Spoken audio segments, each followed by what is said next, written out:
Right off the bat, you went vulnerable. I was like, oh! Wait for week 6, man! Mandate.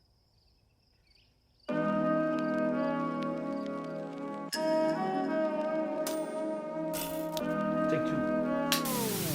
We interrupt our program to bring you this important message. What's up, fam? Welcome to Mandate, where we talk about men's stuff and nothing is off the table. Today we got a special episode. Obviously, we're not at our usual set. So today we have a special COVID-themed episode where we are talking all things lockdown. You know that we've been on many lockdowns in the last 2 years, so I just want to ask, where were you in the last, announcement of this 1 week lockdown? Honestly, I can't remember. I found out I was actually at a family gathering. Man, I think Saturday was a bit of a busy day, so I was pretty much out, and then the alarm sort of woke me up. I was at the Joseph Parker fight. It was for work. We took some young people out for some mentoring, and then during the fight, we were like listening to the announcement, and everyone started going boo during the fight, and that was because of the announcement. And then the alert went off on the phones, and everyone started putting their phones up and then going boo. But yeah, thanks Auntie Jacinta for that. That's a mean job, taking kids out to big events. Tell me about it. For mentoring. Someone has to do it, you know. It's all about giving these kids experiences, you know. It's not about me. I didn't want to go to the fight. I just had to be the driver. But you know, I just, you know. So okay, let me know if a spot opens up. Got you. I got you. A lot of the times, because my wife and I are running two businesses, and so if the work is not there, we don't get paid, and so we just have to kind of really hustle. And so we're anticipating this week in terms of running these workshops, like I said before, and so it can be quite hard. You know, we really had to think or rearrange a lot of stuff in terms of working on Zoom, online training, all that kind of stuff. And I think at the end, it was really good. I think it was just beneficial for us to understand and learn the online training, which gave us another avenue in terms of finding work and finding other opportunities. And also it gives us the time to be more creative and figure out, hey, what else can we do to come up with work and other opportunities? But I'm not complaining. It's just the way it is. Yeah, I'm just thinking about families in our community that are quite vulnerable during these times. Those that don't have like a stable income, or those that don't know how to adapt. The 3-day lockdown was all good because it was 3 days.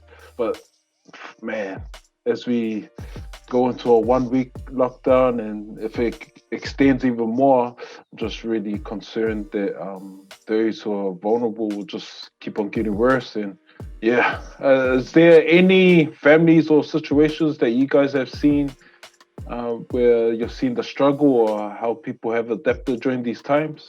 I know there's a family friend, and her son passed away fairly recently. I think they had the funeral today during lockdown.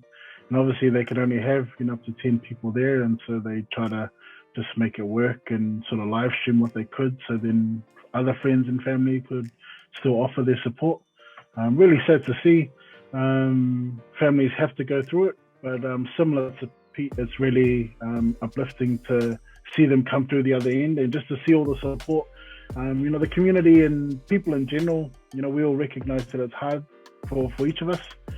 And so to see everyone sort of rally behind all these people that have needs, special needs at this time, it's really, really uplifting. So that's the example that comes to mind, at least immediately. I probably had the hardest time during lockdown last year financially, and just hearing Pete's story just sort of reminded me of the struggles. But also similar to that other story, we were blessed with help from, the university and some other community trust groups who sort of gave out fruit and vegetables and things to help out with food. Man, I'm not shy, man. If I need help kind of thing. So I was just really appreciative of all those different groups that were able to sort of offer some help. So I think the closest one to me last year would probably be seeing all the company factory workers being made redundant. and that's where my heart like kind of flung to. And then seeing even people going on strikes to go like to kind of fight for their like the people getting paid out, you know, from those companies. That was quite sad. Also, the students at my school being like forced or, you know, asked by their parents to, you know, drop out at year 12, year 13 to go and find a job. I think about 200 like in total, and some haven't come back to school, you know. So it's quite hard in that sense, just seeing like the sacrifices having to be made. But yeah, I love like all the initiatives that supported our communities. Even like the new website that like helps people shop locally as well. You know, shop from small businesses. I think there was a lady named Sarah Colcord here in Manurewa that started that up, which was awesome. And yeah, Jay, big ups to you, bro. Like definitely, like I think that's what our people need. Like that, it's okay to ask for help, you know, and like bro, we all know what the struggle's like. So hey, we're here to help each other. Eh? If there's one encouragement I can give to people out there, just to check on your close friends and family, really see how they're doing, see if people need food or money and stuff like that, because no doubt everyone's going to be struggling through this. It's just one of those things, bro. I think you just sort of highlighted just how rough the struggle can be for a lot of our community. But I think the other sort of side effect of it is especially the mental aspect. I just feel like mental health it's probably never been weaker than it is right now. I just think, you know, people that were stable because of how things have been shaken up, it's just really affected. I don't know, at least some very close friends of mine, and including myself, were like, well, you know, we just, especially their first lockdown, man, it was such a struggle to adapt. And even though I understood the importance and the theory of adapting, the reality was much, much harder than I anticipated. And man, I really, I just felt like a corpse almost being dragged along the path before I could get back on my feet. So, No, you're definitely right, Jay. I think, I get different perspectives from different people. They say, oh man, awesome, lockdown was awesome. But some people say lockdown was great for them in terms of family, hanging out with family, quality time with family, which was cool. And I thought, oh yeah, that's cool. And so I think for the first 2 weeks, I was like, yeah, awesome, get to spend some time with my wife and kids. It was cool. And after the second week, it's like, oh man. And so yeah, in terms of the mental, you talk about mental aspect, because there are some, you're right, Jay, because in terms of stats, you're thinking of the stats, they said what 47.3% of young people were in some major distress, like really going through some issues in terms of moderate or severe levels of distress. And this is just young people. And yeah, 6.1 people of young people thinking of suicide, had suicide ideations, and 2.1% were thinking of, or already thinking of attempting or have tried to, who had active plans of killing themselves. So I'm thinking, man, it's just crazy. And so, and these are all young people. They're all young people who were in lockdown. This is the first lockdown in 2020.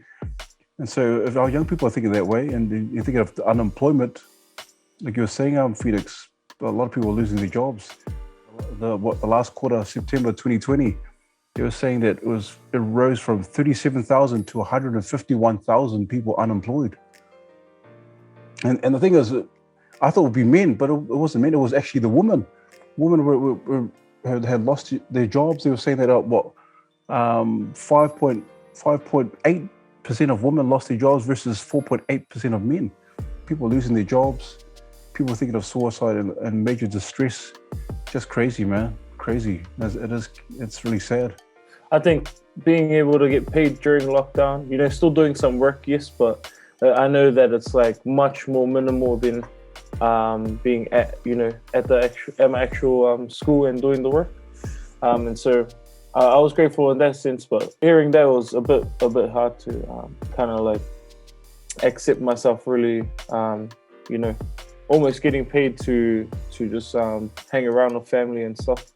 But definitely, I think it was cool that we kind of segued into this, like, you know, how was actual everyone's mental health, not just this lockdown, but last year, you know, through that long level 4 one. For me personally, though, like mentally, I think 2019 for me was a real hard year in terms of my mental.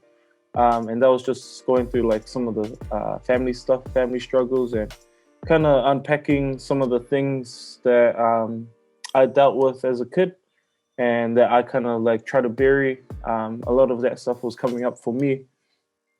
And so 2020, although it was COVID year and lockdown and stuff, I think for myself, this is just speaking my own opinion, but it was a blessing in disguise for myself to kind of like really be with myself and have to look in the mirror and like kind of find my voice again. Because I think in the previous year, I don't know, I was going around in circles trying to chase my own tail without actually like being still and just really, you know, asking, you know, the higher power, our creator for help, and just being patient with myself as well. Like that was the biggest thing. I couldn't rush that process.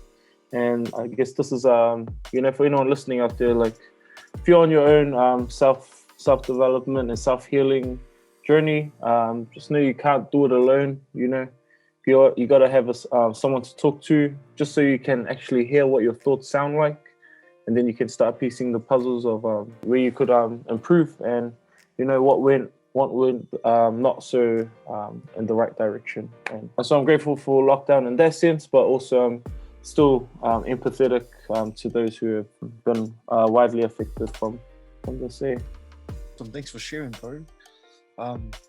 I mean, with all this mental health talk, it goes without saying that it's important for everyone out there, especially us men, if you are going through something, to really reach out, bro. Really, don't just think you're the man and you can handle it yourself and it's okay, I'll fix it myself. Like, it's really important that you just talk to somebody, find at least one person that you can trust or that you know that's got your back and that loves you, is there for you, and then just unload to them, you know what I mean, if you have to. But yeah, don't just keep it to yourself, especially in times like this when we're in some sort of lockdown or you're isolated. I mean, that's the last thing you need to be doing is just keeping to yourself and dwelling in your thoughts, because it's just not going to do well. Just to add on to that, Brad, like, and if you feel like someone isn't okay, you know, reach out to them. You know, if you feel like you can help them out, because I think this guy was doing the 25 push-up challenge. There was that Mr. G, the artist that does those big ass murals, G Hoft. He did like that Steven Adams one. You know, he did the 25 push-up challenge, but then he flipped it, and then he said, for every day, you know, reach out to someone and see if they're okay. Because like I can vouch for that as well. Like when you're down in the trenches trying to deal with like your demons and yeah, exactly, Jamin, like you're just tunnel vision, and you're like, everyone get out of my world, you know, I just want to be alone. And so I know it's hard sometimes to reach out. So if you do feel like one of your friends or close relatives or anyone pretty much that you feel like can need just a checkup, or if you just feel that intuition, say you should check up on this person, you know, like reach out and send a helping hand and say, Sapus, how are you, man? Like don't do those, gee, you been okay? Just like keep it like, yeah, light. Just brothers or sisters. Yeah. Man, Anyway, that's cool. I just wanted to say I agree 100% with that talk. Like, man, when you're in it, you're just, you know, the blinders are on, and even with someone you love, like, man, I put on like 15 kgs during lockdown, and I'm still, even now, the after effects of that first lockdown is I'm still trying to piece myself back together. You know, I've had to seek professional help to help unpack some of those things that Phoenix was talking about, the childhood experiences, and trying to understand why you are the way you are and why you react to things like stress and change a certain way. Sometimes, you know, you might need a professional sort of perspective to help unpack that, and there's no shame in that. So, you know, if you're finding that you're just not getting anywhere, and it's easier to say that we can fix it, we can do it ourselves, but sometimes, you know, you just have to be real and just admit that you sometimes need help, and I could have turned to my wife plenty of times, and I knew I probably should have, but man, this is hard. Like, we've been together 14 years, married for 10, and I've only just now this year been able to talk to her about the stuff that that's been affecting me, and now she finally understands why I reacted certain ways, why my behavior or my beliefs were sort of distorted towards this line of thinking. And so it's a long journey, and it's hard, even with people that you love with all your heart.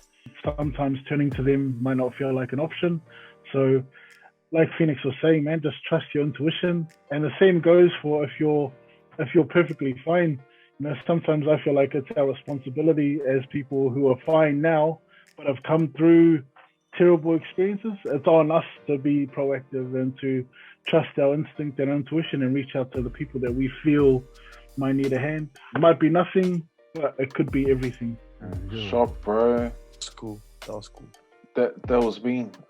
Thanks for sharing that, brothers, because, man, it's not easy to talk about some of these things, and there's always like a stigma that men, about seeking professional help, and for you to openly talk about that, that's mean, because we need more of that. There's nothing wrong with you if you go and seek whatever help that's out there for you. It's all about development, all about taking out what's from here and then here, and putting it out so someone can help you navigate that space. And yeah, man, thanks, brothers, for like sharing that. I think I was quite fortunate. Like, I'm forced to see professional help, because in social services, you're required, or some organizations are required to get external supervision. So I get that once a month, but the guy that I see is a Islander counselor. So I get to like just blurt everything out, and he helps me. Like, I never saw it as counseling before, but now I'm just like, I get counseling every month, and he takes what's in here and helps me process all of it. And we always encourage people, don't be afraid to reach out. But like you guys said, when you're in that space, the hardest thing to do is seek help. We have a responsibility as brothers or as individuals to just check up on people. Go deeper than are you okay? Then just repeat it again. Are you okay? Are you really okay? And then just, have these conversations.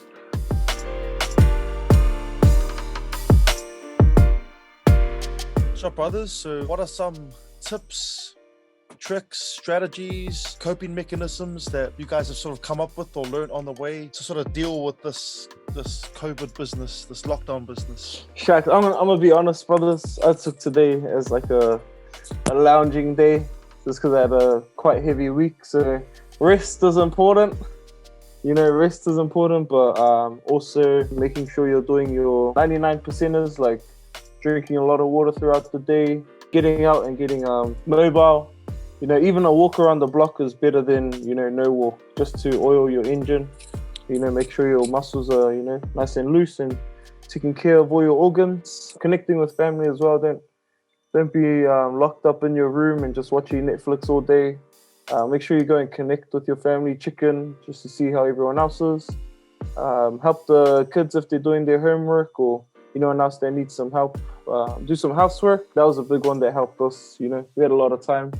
Yeah, so I just try to keep active, try to do a bit of exercise. I think on Saturday night, my wife and I and the kids, we went to the warehouse and we purchased a basketball hoop. And so we kind of assembled it on Sunday morning, and so or Sunday afternoon. So Phoenix Jr. and I just been playing some b-ball. Even today we played b ball. And even last year. And so we were just doing some F45 online kind of stuff, and just doing exercise and just keeping active. But also just reading. I was doing a lot of reading on the first lockdown, just a lot of reading, a lot of research, and just to keep the mind, I guess, mentally active. But I think the best thing to do is, in terms of family, is just open communication with my wife and kids, but also having your me time as well. Sometimes you just want to be by yourself. Yeah, you just go for a bit of a walk, or you just go for a drive. And so I think it's important that you have a bit of time for yourself or to yourself. But I think the biggest thing that really helped was just being active. Me and my wife started training like nearly every day. So I think I lost 6 kgs during that first lockdown because, man, I was stuck at home and we stopped going to the takeaways. We were forced to, and they were having more home meals. And I was on a challenge during that time. But if it wasn't for a lockdown, I wouldn't have lost all that weight. And so I ended up winning that challenge. We do more things as a family, like started going back to like worship as a family. You know, we all grew up in the living room and had prayer and worship. And I guess that first lockdown forced me to like lead and minister to our family instead of in a church city. Because me and my wife were pastoring last year, I had to be real proactive and finding new ways to connect with our young adults. So we started Zoom life groups, and that was just to check in on the boys, the lads, and make sure and have these type of conversations. So that was me. And we even had I had a guest speaker come in on Zoom, and that was my supervisor. So we got to really unpack a lot of stuff as a group, and there was stuff that the guys shared online that they've never shared to anyone. So that was quite powerful. Yeah, just open communication with those around me and those who are looking after. We started these lockdown conversations on Instagram, went live with Caroline and talked about mental health on that first one, just to keep our young adults engaged, because it was quite challenging times. But I think the challenge for me was after the lockdown. So when I went back to work, I realized that I was giving out so much of my time that I never had time to myself. And it showed in one of the, there was a situation at work where I nearly lost it and fussied, not a work person, but a client's dad. And oh man, lucky. And I realized, oh man, shucks, what's wrong? I've been pouring out so much to others, but I never really looked after myself. So I asked my boss for 3 days off because I was out of character. I was so close to like losing my job. But yeah, so I took 3 days off and I just had a few days to myself. I started walking Totra, and that's become one of my best meditation times, where I just go for a walk, nature, have my worship music on, and then all of a sudden my cup's starting to fill up again. So that's one thing. Man, if you live locally, especially Totra Park, get out there, just go for a walk, enjoy the greenery, and have your nice music on. Probably don't listen to Tupac Hit 'Em Up, because you'll probably want to fussy someone that looks at you different. But create groups that we can check in. Sometimes we think, we need to normalize it. Like, guys we don't normalize this. And just hearing you guys, that's me. At least two things come to mind. One of them is it's simply 2 words, and there were 2 words that helped get me through. I always found that when I was struggling the most, it always came through in waves. And so I would always tell myself, and I can't remember who gave me that advice, but essentially it was just to add 4 now to however you're feeling. And so often I was feeling quite negative about lockdown and where I was at and how much weight I was putting on, the stress of money, and it was always just to remember that I'm broke for now. I'm struggling with my food for now, and just remembering that all of our struggles, it's always just short term, and so there is light at the other end, and just to push through. One of the things that really helped me get through, and similar to Charles, was when the fast food and that was still closed down, was like falling in love with cooking.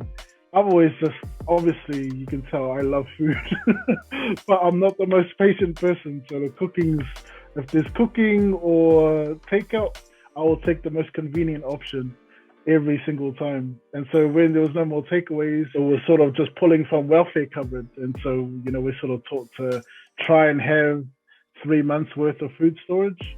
And obviously it's not the best stuff. It's like canned food and rice. But just trying to fall in love with like being creative again. And I feel like it's something that as kids or even just as human beings, we start off loving it. But as we're introduced to things like takeaways and being real busy with our work schedules, we start falling in love with convenience. And so it was really awesome just to reconnect with food and appreciate what food does for our bodies. And, it's not meant to always be the tastiest dish we've ever had. And we're not always meant to be stuffed to a food coma every meal. But we can cook something that just fuels our body, and it's just enough to get us through to the next day. So similar to some of you guys, I am grateful for that aspect of COVID, even if when the takeaways opened, I was right back there lining up around the block to get me some KFC. but at least I know, like, if I ever need to go back to that, I'm all good. And it's still an ongoing battle, so I'll get there one day. But yeah, that's me. Shafan for tuning in. I hope you enjoyed that Talanoa. Hopefully we're back down to level 2 next week, family, to carry on this mandate magic back in the studio. So don't forget to refine, unlock, take charge. Mandate.